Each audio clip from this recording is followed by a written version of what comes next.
All right, it's Monday morning, it's 7:30. You're very welcome along to OTB AM. It's Jerry Gilroy and Johnny Ward with you this Monday morning. Johnny, how are you? Morning, Jer. So just a little bit of insight into how things go along here. You know that there's obviously the continuing tension. Owen and myself are colleagues as opposed to acquaintances rather than friends. Johnny, I thought was a friend, right? Until about 3.5 minutes ago. The coffee machine isn't working today on the floor that we do business. And so I diligently ran up just before we were due to come on air and I'm pouring myself a coffee and I ring him and I say, hey, Johnny, the coffee machine is broken and I know you can't function without a coffee, Johnny. So what would you like? And he goes, oh, no, I'm grand. I've already been up to the 5th floor and got one for myself. I was on the phone though. I can't be on the phone and carry 2 coffees. So You've got earphones. You then completely ignored that I offered you toast in the meantime. It's too late. Yeah. The coffee is the only thing that matters. You want to bloat me on toast before I go and perform, so that my performance is going to be weakened. So somebody did put up a tweet recently. How does anyone get up in the morning and not think of coffee first thing? And I am like that, Jer. Yeah, I don't think it's the one thing thanks. I couldn't. Yeah, I'm the same. Thanks. How are you getting on anyway? Yeah, good. Yeah, I'm delighted you're here. Enjoying my coffee. I'm saying, finishing my coffee. Get that reference? No, I don't. Some people will. Okay, well... Called Coen Brothers movie. Which one? The Big Lebowski. Whereabouts? Walter's in the cafe and he's on about how he can get a tow for the dude quite easily. Oh, and yeah. then the dude just goes out in a huff and Walter has enraged the old lady working behind the shelf and he says, I'm saying, finishing my coffee, enjoying my coffee. It's an iconic, it's probably one of my favourite scene in The Big Lebowski. It's 7:32 this morning. Things have already been blown off course somewhat. I'm saying. Not as off course as the Oscars overnight. You almost caught a clip of it there as the music started. Have you seen this? I just saw it there. Can we play this in a sporting context? Or? Well, so yeah, I mean, the whole world is trying to find a way to talk about the Oscars this morning because the movie that Will Smith won the Oscar for, so Will Smith wins the Best Actor Oscar last night for his portrayal of Richard Williams, the father of Venus and Serena, for the new movie that's out. And so... it's supposed to be the crowning moment of Will Smith's career. But 10 minutes before they announced that he was winning the Oscar, in the ad break, in the bit before the ad break, before they gave out the Best Actor Oscar, he smacked Chris Rock in the face on the stage while Chris Rock was making jokes about his missus. Did you see this? Did I? Sorry, I thought you were going to play the clip. I did. I just saw it there. Yeah, it was amazing. It's already had 30 million views, I think, on. It's going to do. I predict now it will be the most watched clip in the history of the internet.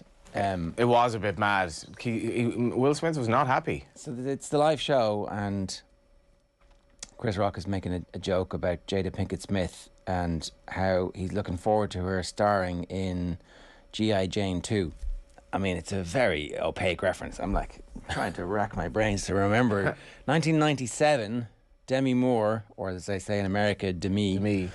I can't pronounce names properly, but that's okay. She shaved her head at the height of her Hollywood celebrity. I remember that. To star as G.I. Jane, right? Jada Pinkett Smith has alopecia, and so therefore has a hair loss problem. And so the joke is, haha, she has alopecia. Haha, she could be in a movie starring a bald person or a person with shaved head. Ha ha ha ha ha. That's Chris Rock's joke, right? It's not a good joke. It's not a great joke. And Will Smith is in the front row sitting beside his wife, and then Will Smith does not like this joke. And so there's a brief pause. It's kind of like Chris Rock is wallowing in the kind of silence in the aftermath of the joke, because it doesn't seem like everybody else was like, yeah, that's a good one, Chris, good man. This is your A-list material here. This is the stuff that has made you a gazillionaire.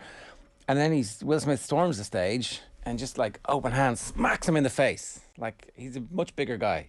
Will Smith is a big guy. Smacks him in the face. Oh, I missed that part. I just saw where he went back and sat down and started shouting at him, but he actually goes up. Oh, I'm sorry. Just to provide some context here, I started eating my toast at about 28 and a half minutes past. Toast is ruining the show. And then you told me, oh, you better watch the clip, which is 45 seconds long. He literally decks him.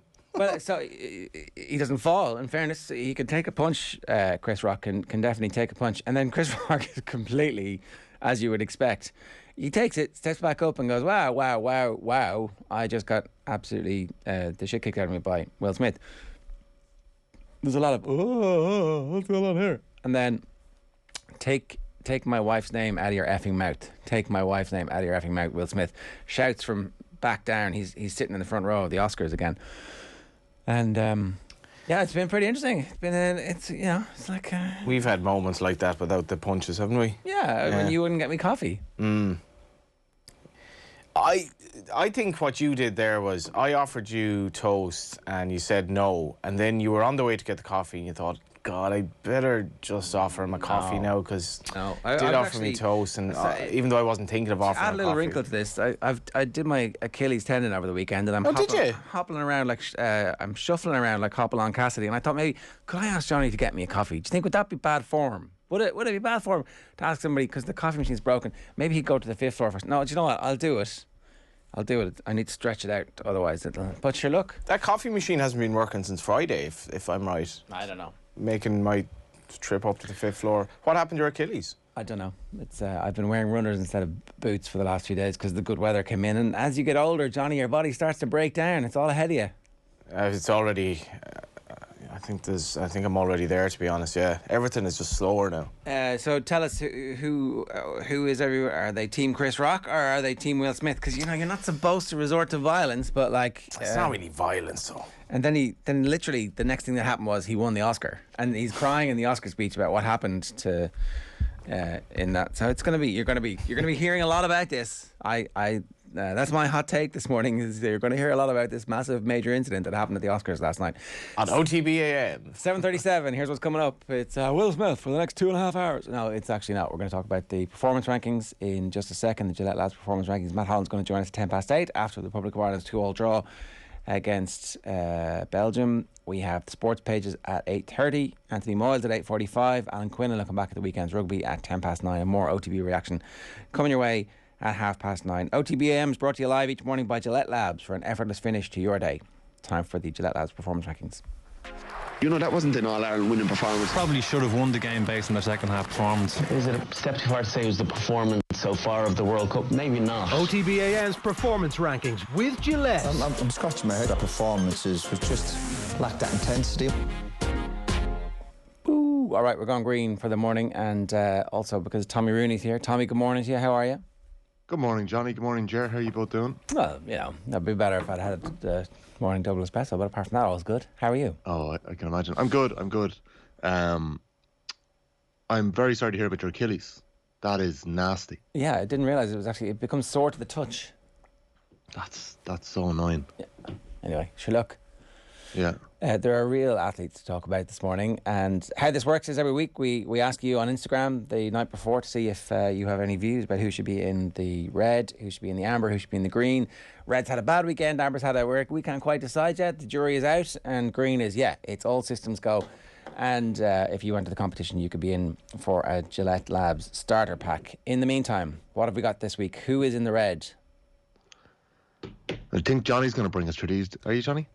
The red is the Dubs, yeah. So the Dubs, I didn't have time this morning, A, to get Jar coffee, B, to finish my toast, and C, to find out what odds Dublin would have been to lose 5 games to get relegated. And, the circumstances in Clonus were amazing because they rallied back with obviously a Dean Rock penalty, and Jack McCarron, who had an unbelievable game, wins it at the end. And I don't know, Tommy, are Dublin were 3-1 to win the All-Ireland about 2 weeks ago, and that roughly means that bookmakers think they've a give or take about a 20% chance to win the All-Ireland, which is an incredible state of affairs from where we've been at in the hegemony of the last few years. But do you think yesterday was a kind of like a step back in terms of the apparent progress they're making in the league, where they were like, okay, they're getting ready for the champion? Because defensively, they just look really open. Before he answers that, they're still 3-1. That's the thing. They're still 3-1, yeah. So they're in the red. I think that I've been alone. I don't think there's that much wrong with Dublin at the moment. I think that they are in a period of transition. This is a league campaign. These players some of the players who aren't playing great at the moment have 6, 7 All-Ireland medals. Like, does this really matter that much, Tommy? I think 3-1 isn't that far off where they should be, but I do actually think yesterday will have an impact here. I think yesterday adds to the scrutiny. I think it adds to the pressure that they're under. I think that if the Dubs had pulled off sort of what Philly McMahon predicted in his in column, but got utterly wrong at the weekend. I think it would have done them the world of good. I think if Dublin had come back from 6 or 7 points down, pull a draw out of the bag or a win out of the bag and stayed up, that would have been massive.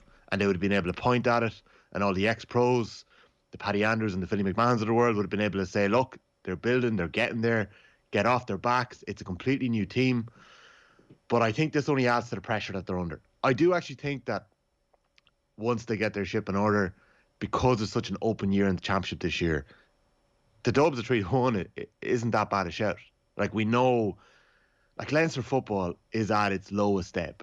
Sure, Kildare had a great buzz about them, and Kildare football was motoring really well, but that's a big blow for Kildare to go down yesterday as well. No Leinster football teams in Division 1. Realistically, we could have Leinster football in the red here today, lads. Louder promoted. They're the only team really on the rise at the minute. Meath stagnated. Offaly went down.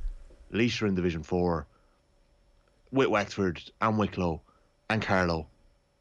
Like, it's going to be very difficult for Dublin. It's going to be very difficult for Dublin to get safe passage through to the All-Ireland quarter-final. What are they going to do? What are they going to do for the next month and a half? Exactly. And a month after that? Like, it could be worth listening to Desi Farrell, Jerry. We've got 2 short clips here of him talking to Stephen Doyle after the game of Clonus yesterday. So let's have a listen to the first clip here with Desi Farrell.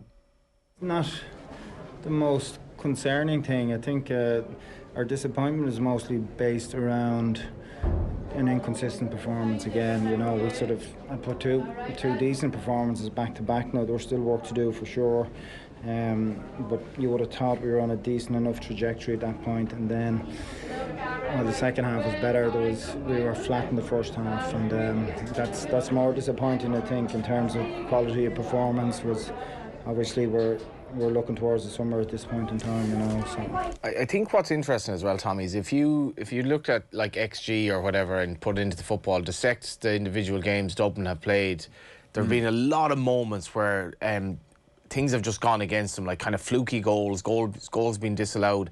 Again, yesterday it looks like Monaghan they've been relegated 3 times in injury time in their last game. I think Dick Clerkin said yesterday, and they pulled out the fire.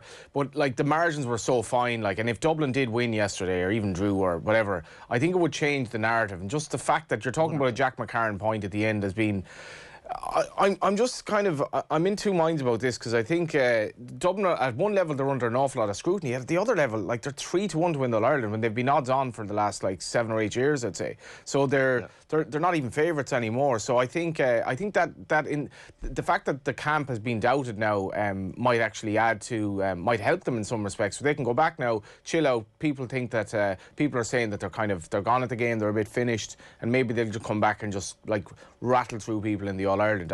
The one thing that struck me last night just watching League Sunday was, you know, the inter-county game has been maligned a lot. It was so compelling. I mean, from First Division, Second Division, particularly the First Division, the games, so much quality as well. I thought the quality of the goals in Tyrone and Kerry, from the kick passing to the 2 outside of the foot passes for the 2 goals, was just sensationally good. And, you know, for a game that, like, a lot of people have been, like, even articles recently given out about the way Kerry were playing. Joe Brawley had an article. I think the championship's in a great nick, because you look at, there's a team from every province now who has a proper chance to win the All-Ireland. But like Galway will fancy a chance against Mayo. 3 or 4 teams in Ulster will think they can win Ulster. And Leinster is more open, if it is open, it's more open than it's been in a while. So I think there's a lot to be positive about. Yeah, I think we're going to come back to that a little bit later on with the GA coverage in the green. There's a second Desi clip you said, Tommy. Yeah. Now this is very important, Jer, because we spoke about the importance of getting James McCarthy back, and it utterly changed what Dublin looked like in Croke Park against Donegal. And just a note, Brian Howard and Niall Scully look so at home once more for the Dubs in Croke Park against Donegal 2 weeks ago. I think that's a point well worth making as well when Johnny talks about them still being 3-1 for the All-Ireland. From here on in, the Dubs are going to play in Croke Park for the most part. And that is going to make a massive difference to them. If they don't get any more injuries, and if they get Con O'Callaghan back, let's hear what Desi had to say about where Con is at. Desi, in terms of where he'll be at. Yeah, no, we're looking forward to having Con back very soon. Yeah. As inside the next 2 weeks, will he be? Would you be confident he'll be available come to start the championship? Yeah, he will. He will be available for sure. Yeah. Right. Now, yeah. So James O'Donoghue now questioned this a couple of weeks ago. Paddy was talking about, you know, Con and James are going to be back and they're going to make a massive difference, and there's no doubt in that they were. But James is like, you need to have 2 or 3 league games under your belt and a couple of provincial games under your belt to be able to get up to the 90%, 100%. Do you? Now, there's no doubt. It is Leinster, though. 70% Conor Callaghan absolutely makes a difference. 80% Conor Callaghan makes a difference to Dublin. But if Dublin are going to win the All-Ireland this year, they need Conor Callaghan operating somewhere close to 90 to 100%. He needs they haven't got footballer of the year territory, right? That's what they need. Somebody to emerge who would be a realistic contender at this stage for footballer of the year. And they don't have anybody who's playing in that form at the moment. No, they don't. Like maybe Costello explodes into that. You know, he did have a very good game yesterday. Maybe Kieran Kilkenny stands up again. You know, it's going to be so interesting to watch. I just think it adds, Dubs getting relegated adds another layer of intrigue. Johnny mentioned him at the top of the show. Like Jack McCarron's performance was off the charts. The goal was like, honestly, I'm not sure I've seen a better individual goal in Gaelic football in terms of the finish. I don't know if it's that high up, Johnny, but like it's definitely amazing and it's definitely something worth celebrating. What I can't get my head around is whenever, like maybe I lose the run of myself a little bit with GAA goals a bit too often. Johnny, I'm sure you do the same with the League of Ireland, but there's always somebody questioning. Oh, he took too many steps. Oh, the keeper's off his line. Did he foul Fitzsimons? What's wrong with these people? I don't understand. No, he did not. It is but if he didn't, then why is Fitzsimons like? He did. If that happened to you, if he'd done that, if that was a Dub doing that to me, you'd be like, that's ridiculous. No, absolutely not. Jack McCarron's behind Michael Fitzsimons. He reaches across him. He gets a paw on the ball. It goes by him. Sure, Fitzsimons has felt contact, but this is inter-county football. It's a contact sport. It actually is a very, very un-Dublin-like trait for Mick Fitzsimons to hit the ground and on his knees, instead of chasing Jack McCarron, look for a foul. Looks at the ref with his hands. If you're a defender and you do that, I've seen that in a couple of League of Ireland games this year. If you're a defender and it looks kind of 50-50 at best, and you gesture to the referee as you're kind of like running back, it just doesn't look. It's not a good look. No, and you're gone. The Dubs that set the standards and made them so high in Gaelic games for the last 7 or 8 years, they're gone. This is a different Dublin team now, and they have to learn. The likes of Brian Fenton, Brian Howard, Niall Scully, who I mentioned earlier on, they'd never lost a game in Championship up to last year before. Their inter-county careers had been unbelievable. They've been so successful. It had been a freak, really. And they have to learn now about how to deal with perhaps teammates who aren't operating at the level that the 6-in-a-row Dubs were. Teammates that are probably learning their trade a little bit as the games are going on, that are making mistakes. And now you're even seeing the lads with their 8 or 9 All-Ireland medals, the Mick Fitzsimons of the world, doing things that are totally uncharacteristic. I love the finish. I just thought the technique at that, and you could the way he hit it. It was like, this is 100% going in. He's so full of confidence here. And Johnny, I was very lucky to go to college. I was a year behind Jack McCarron in college, so I got to watch him training and in college games. I live close to Monaghan, so I actually went to watch Curran, his club or intermediate club, playing a league game against Donaghmine, a random game one day, just to go and see him playing. He was destroyed with cruciate injuries in his early 20s. This is a fella that if we had seen him, if he was in another county, or if we had seen more of him when he was younger coming through, everyone would be talking about Jack McCarron for the last 5 or 6, 7 years. An unbelievable footballer, and Monaghan have been crying out for the likes of himself and Conor McCarthy to stand up alongside Conor McManus over the last little while. Jared, just a note about Monaghan. They were in Division 3 in 2013. They won Division 3 in 2013. They won Division 2 in 2014. They had their Ulster titles in 2013 and 15. They've been in Division 1 since 2015. It's an incredible run for a county like that. What's their ambition this year, Tommy? Man, to be honest, Johnny, you're saying the Dubs are 3-1. Kerry are the out-and-out favourites, but this Kerry team have not done it yet. Defensively? There's going to be huge pressure on Kerry. So genuinely, this All-Ireland, it's like being back in 2010 when Cork and Down were in the All-Ireland final.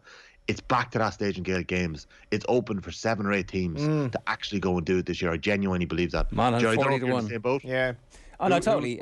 I think I think the clerk can say no, Monaghan will never win All Ireland, but it's days like this to keep us going. I'm like, what? I mean, what? Look how close they are to Tyrone.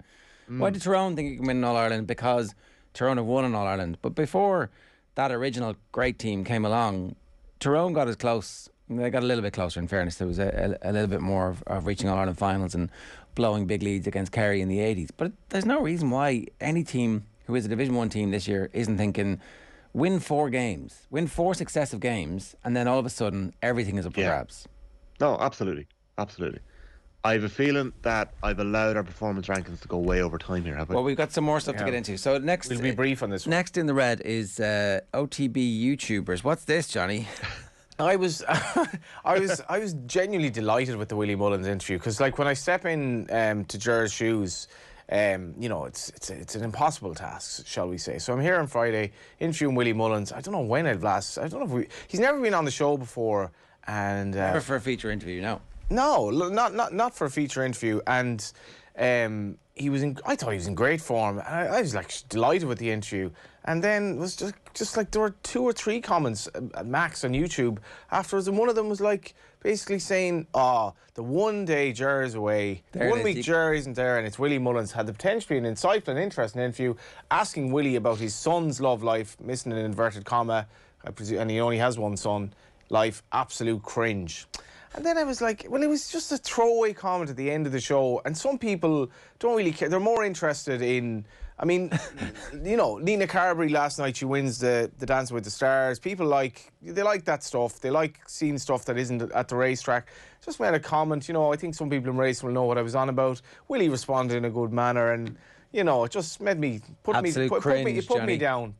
Absolute cringe. The only way. Go on, Tommy. No, I just want to say, like, Johnny, with all the bad, there's always a good as well. Is Niall Sheehan a buddy of yours? Is he in one of your WhatsApp groups? Don't think so. Good interview by Johnny.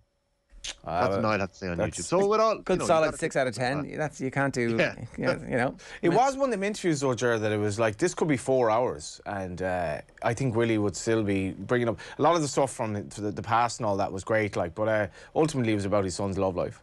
Well, that's all people are going to take away from it. Fair enough. So love that stuff, by the way, because Holly Doyle and Tom Marquand got married. 2 leading jockeys in Britain got married the weekend. People love that. They love that salacious stuff. If the Daily Mail did stuff and the love lives of jockeys and everyone in racing would be all over it. I don't give a toss about it, but people do, and that was the context behind me. All right, and you can leave a comment in the YouTube stream this morning if you want to rate Johnny. Absolute cringe. That would be great. Absolute cringe. Hashtag. We can get that trending. People will think it's about Will Smith, but actually it's about you. Right, the women's rugby team, right? They are in amber because not quite sure what to make about this. There's still a bit of a honeymoon period around Greg McWilliams, the new head coach, who obviously is a new broom, hopefully sweeping clean everything that happened in the under the previous regime, where of course we failed to qualify for the World Cup. There was a record crowd, and yet the performance fell short. Up with about 10 minutes left on the clock, and then concede 2 late tries, and Wales end up winning the game. Bear in mind, Wales have qualified for the World Cup, and so they're going one direction and we seem to be going the other direction. But we did hammer the Welsh last year, so that's why they're in orange. It's like green shoots of encouragement, but you lose a home game in the Six Nations. You definitely can't be in the green. There's probably a shout for them to be in the red, but it is still a little bit of a honeymoon period, and it looked like the rugby journalists who are covering the game are saying they're seeing signs of improvement. Yeah, like, Ger, with this one, it's a funny one, because I was asking as well, like, were Wales favourites going into this? And seemingly they marginally were, but they had lost 6 straight Six Nations games in a row. But I think the main context here is that where Irish women's rugby is possibly coming from and the fallout that we had pre-Christmas, Welsh rugby are after handing out 12 professional contracts in the last couple of months. So they're clearly on a high. As you said, they're going to the World Cup. This game all turned, because it was all going so well. This game all turned in that spell where Emer Constantine got that with Sinbind, and those 2 late tries came. So it feels like a real sucker punch to get at the start of the Six Nations, because by all accounts the crowd was incredible, and the buzz around the team was starting to get going around here. So hopefully they can keep it going throughout the Six Nations and sustain that. I think that crowd is definitely a positive as well, because we've seen the buzz that it's taken on with the Irish national team in football, and I'm sure some of the rugby players feel like, well, we're kind of being left behind here, because it hasn't seemed to capture that interest so much. And there were over 6,000 in Donnybrook, which is I know it was a beautiful weekend, but by all accounts really good buzz at the game as well. And I think as a player that'll give them massive encouragement going forward as well, that this is something that we can really build on, because I mean the problems in women's rugby have been well documented at this stage, but it hasn't you know, in the last few years, hasn't nearly kind of reached its potential. OTB AM is brought to you live each morning by Gillette Labs for an effortless finish to your day. Every week we're giving away a Gillette Labs shaving kit. To be with a chance of winning, let us know who you think should make the Gillette Labs performance rankings. Best place to enter is the Off The Ball Instagram page. You'll see the comments box in our story there. Or you can also get in touch with us however you want this morning at Off The Ball AM on Twitter. GAA coverage in green, Tommy. This is your baby. You were out and about. You were watching it on the TG Car app and you thought that this was a vision for what life could actually be like every weekend for us. If only we had the right championship structures. Oh my God, just imagine. And the thing is, that's the best weekend of the GAA calendar, apart from probably the All-Ireland final. I'll have to give it that, or maybe the All-Ireland semi-finals. It's over already, and it's March. First of all, TG Car, Nematon DV, incredible stuff. The red zone yesterday that we got for the Gaelic football was sensational for Division 1. I was away last weekend, so I hadn't seen. Apparently, they did it with the hurling. All I could see was people giving out about it. I was like, how can anyone be giving out that you're being kept up to date with around 3 or 4 different grounds during the GAA? There's a little bit of innovation. Sure, maybe they didn't nail it, but how could they be giving out? Seemingly, people are saying that the hurling was too fast and they couldn't possibly give enough context every time they moved to another ground. If that was the case last week, I don't know. This week, it was absolutely incredible. There was one spell in the first half where Monaghan goal, crossover to Donegal Armagh, goal, crossover. We get word from Tyrone Kerry that there's a goal down there. And then there was a goal as well in Mayo and Kildare. Like, it was just class. You had the table changing the whole way through. There was jeopardy on the line throughout. Every game went down to the wire. They didn't have cameras at Kerry Tyrone, so we hear that David Clifford has scored an absolute worldie, but we don't know what it is. So there's a bit of frustrations around that. So, like, it was just absolutely class year. Like, as well as that, like, the app was brilliant. I was on the move yesterday. It was a beautiful day. I didn't want to stay stuck in on a Sunday in the sitting room, you know, with the games on. I could have done that, but I was able to do it on my phone, watching them in the car as we were on the move yesterday, and stay on top of all the games. I may not have been great company, but you know, got to stay on top of all the football. It was brilliant, and it just gave a glimpse of what we could have. Because while all of that was great, in Division 2, you had teams getting relegated and going up and down. That kind of got drowned out. Like, Cork and Offaly was an incredible game. 47 scores in that game. Niall McNamee, 36. Unbelievable, Johnny. But, like, that game kind of got drowned out because of the drama in Division 1. In Division 3, all 8 teams had something to play for. So, like, imagine that they had spread it out, that they went Division 1, Division 2 on the Sunday, Division 3 and 4 on the Saturday. The biggest farce of the weekend was that Leitrim and Sligo on the Sunday was allowed to become a dead rubber. That game should have been a promotion shootout in a sold-out Markovich Park.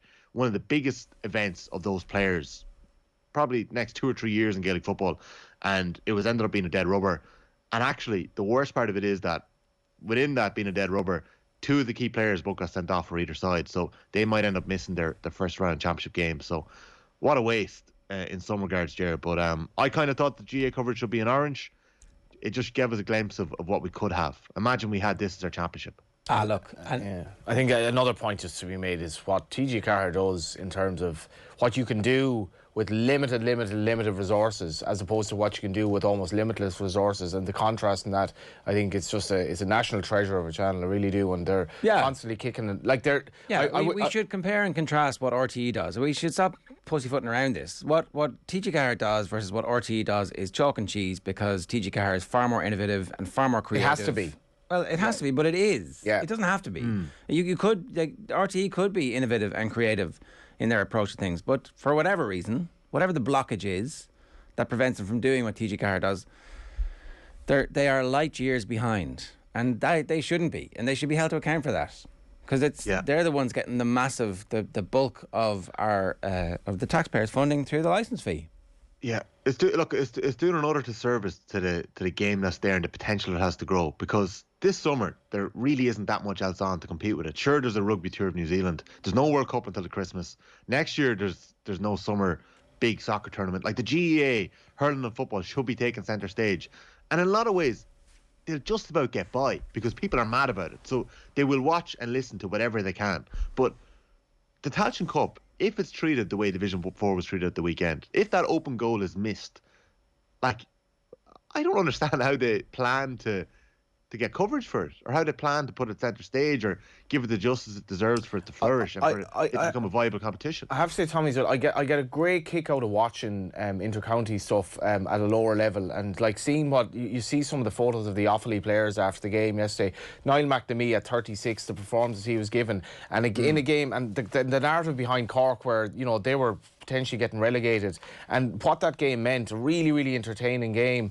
Fair enough, neither of them is going to win in All-Ireland this year, and in terms of the Tailteann Cup, going forward, like that, a second-tier competition, it will grow into something that means something, because, like, as you say, like Leitrim and Sligo, that could have been a game that meant a lot, and it's not all about Dublin and Mayo, or Kerry and Tyrone. Like, if you get two teams that have something to play for at a lower level, it can be very, very compelling, and I just hope the Tailteann Cup isn't seen as this disparaging thing. Yeah. No, one thing, like we see David Clifford at the end of games now, and kids running over to him. Like, I was in Tralee last day, before the referee's blowing the full-time whistle, there's a horde of kids under the age of about 12 or 13 sprinting onto the pitch before the whistle is gone. I actually think there was another 30 seconds to play in that game, and he was just like, there's no point. Clifford was already swarmed by kids. And you're seeing even the Dubs yesterday after they got relegated, they're still on the pitch signing autographs and clonus. I got word that even in Leitrim this year, for the first time in a long time, kids are hanging back to ask their players, because there's a buzz around football in the county. Will they sign autographs? Will they take photos? There are stars in the game that are playing at lower levels, lower divisions. They just need to be put forward into the spotlight. Samuel Roy caught the eye this year for Louth. People have been talking about him a little bit. We've seen so little of the likes of Samuel Roy. Keith Burns scored 2 sidelines for Leitrim a couple of weeks ago. If a player had done that in Division 1, 2 sidelines with the left boot, I think it's actually his wrong foot. Like, they'll be talked about it until the cows come home. So all we need is actually those games to be put up. Put it up on YouTube on Tuesday. Put it up after the highlight shows. Put it up and allow people to go and watch it. Put short clips up on TikTok. There's loads of great, young GA kids. Like when you're a teenager back in the day, you might have started a blog or something like that. There's loads of kids now setting up GA highlights channels on TikTok, where you'll go just and on that point. Yeah, sorry to totally interrupting you here, but like we have this, because as Ger says at the start of the show, he has an Achilles problem. We're getting old. I'm 40 this year, so we think TV. Go United have 55,000 TikTok followers, right? Wow. And you see at Go United games, there are all of these kids going to games, like basically 16, 17-year-olds I've never seen before. And if you social media is now massive for little clips of, say, all these players that like wouldn't necessarily get the exposure. Social media can bring that, little clips of those sidelines that you're talking about can make these players into heroes, like, and make them viral. Oh, 100%, Johnny. That's so interesting. I didn't realise Go United had 55,000 TikTok views. But these are open goals that are there. And, like, right, they're talking about NFTs. It's how young people are consuming it, you know what I mean? But they're talking about NFTs and potentially investing in that regard. I don't know enough about that to be able to give out that much about it. But it doesn't make sense to me that you wouldn't get your own house in order with, these various channels that are open, that are there. The Tailteann Cup, it needs to be given the coverage, any bit of coverage, whatever about fixing the Division 4, Division 3, Division 2 coverage at the weekend. The Tailteann Cup we need to be shown what's going to happen here. What is the plan for this? They should give the rights to that to TikTok instead of anybody else. Right, let's go on. Irish football is in the green after a 2-2 draw with the world number 1. This is at a sold-out Aviva. A late header against Belgium in the early stages of a campaign. I mean, for some people, it's definitely, you guys are blank stares. Frank Stapleton scored to equalise with a flying header against the Belgians, who at that stage had just finished in the '86 World Cup in the top 4 and had been beaten in the semi-final by Maradona. I was like, this is a good omen for Stephen Kenny. We can begin to dream after this, right? I thought it was really, really positive again. Do you know, the funny thing about this game was the concession of the second goal, Ger, I thought was it was so un-Irish. I mean, they could have had 2, if not 3 free headers for the corner. The first goal, Stephen Kenny said, he was kind of saying, oh, that's an avoidable goal from our perspective. I think that was a bit less so. It was a bit of a one-on-one with Seamus Coleman, and it's a really good finish. Kelleher can't do anything about it. But other than that, Belgium, and fair enough, it's a second-string Belgium team. More to the point, like, they're not 100% at it, and it's, played in front of 50,000 in Ireland, so, it wasn't Belgium, an optimum Belgium performance, but didn't really create that much. They had one other chance off the top of my head, that kind of last-ditch Irish defending, and a lot of Ireland at the moment is this beautiful marriage of old Ireland and new Ireland, but, I mean, I just, do you know what I think my two favourite passes in that game did not end up in a goal at all. One of them was Jeff Hendrick's pass to Jason Knight, which was absolutely glorious. And Jason Knight then kind of was in a tough one-on-one. I think Benny was coming into the box and he was in two minds and it kind of fizzled out, but it wasn't Jason Knight's fault. Quality of the pass from Hendrick. Like, Hendrick has played 4 or 5 years for Ireland before Kenny came in, and he's been completely anonymous. And to just see him being able to show that.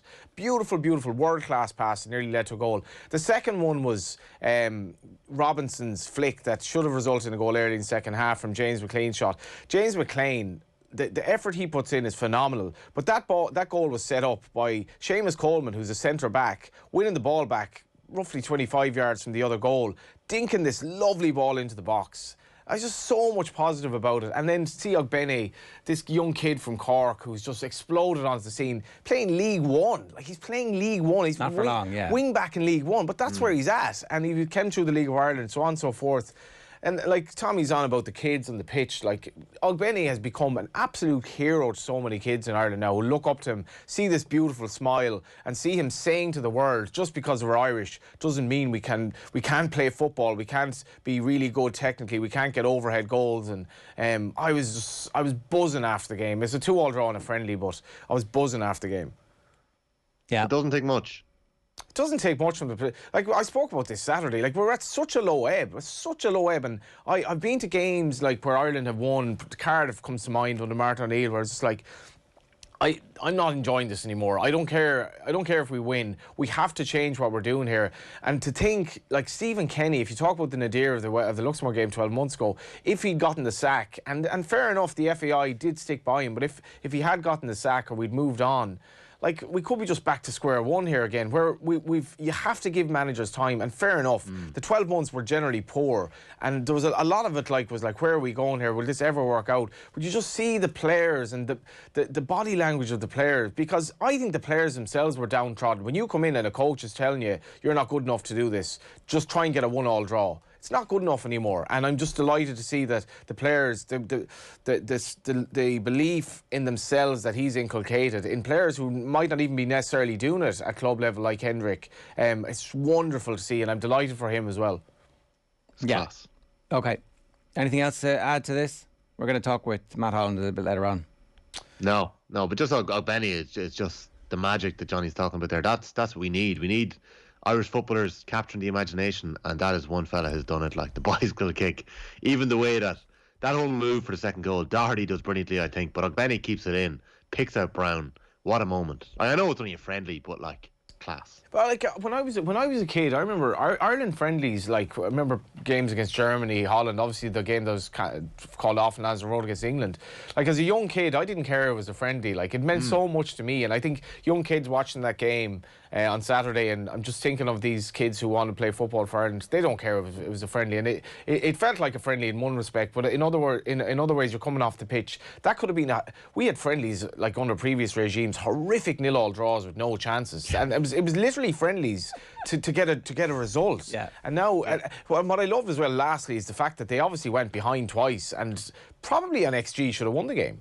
What was Kenny's line? Was it, if we had played a low block, it would have been just a slow death? Slow death, yeah. And that's it, like, because, you know, the first half an hour you're watching this, you're like, we are under a lot of pressure here, but you do get spells. And in fairness to Nathan Murphy, I will give him this, I think he was absolutely clairvoyant on this. He said, if the game is kind of plodding along, going nowhere, and the atmosphere wasn't that great in the first half an hour, just put Thierry Henry on the big screen. And it actually did change the game. It did. Ireland just started to play after that. And poor old Anthony Barry was probably like, why are they booing me? Yeah, no. I went to Belgium. I did a great job. Oh, it's on me. Well, I mean, they probably were booing him because of the reporting around the no-brainer comments. No, I don't think they were. I think there's a little bit of that. No, they were booing on me. I mean, obviously they're booing Thierry Henry, but I think that there's a little bit of collateral damage where when you break up with somebody, you're supposed to stay stum. You say they were great. Oh, one of the best lovers I ever had. Really great, really great. Absolutely. Well, I wouldn't go that far. I mean, but my missus says to me, she's like, are they booing Thierry Henry? Like, seriously, have they not gotten over that? I was like, no, we haven't. We have not. Have we got over Thierry Henry? That is the burning question this morning. Ronan wants to know, after Will slapped Chris at the Oscars, best out of the blue sporting slaps. I'm struggling to think of anything. Like, I've got. Sorry. Stephen Cluxton, Jason McAteer. What was that? They were playing. That was in a charity match. Charity five-a-side, and who decked who? Cluxton decks McAteer. I actually cannot think of two different people in the world in terms of loquaciousness and all of that. So what happened? I think McAteer probably nutmegged him or something. Did he? Yeah, I actually. I don't know. Yeah, I don't know Cluxton either, just Johnny. decked We're him. gonna have to go look it up. It's years ago. Can we find it? Nearly back as far as Frank Stapleton's go. Can we do it like McAteer's a lovely fella and does not deserve to be decked by anybody. No, I'm not saying. Can we do half the screen is like Will Smith, half the screen is McAteer and Cluxton, just as it happens at the same time? Look it up after. Jason McAteer called 10 years ago. Jason McAteer called on Hardman Cluxton to apologise for punch-up. There was footage of it. How though, did I wasn't miss there? that? Speaking on News Talk's Off the Ball programme last night, McAteer failed to elaborate on what actually happened during the game, but apologised for his role in the incident and suggested that the Dublin keeper should do the same. Yeah. I thought we'd footage of this, no? I think there was. I don't know if there was footage, but I remember seeing photographs. Brian Clough, Deck and Roy Keane had to be kind of entertaining as well. Yeah.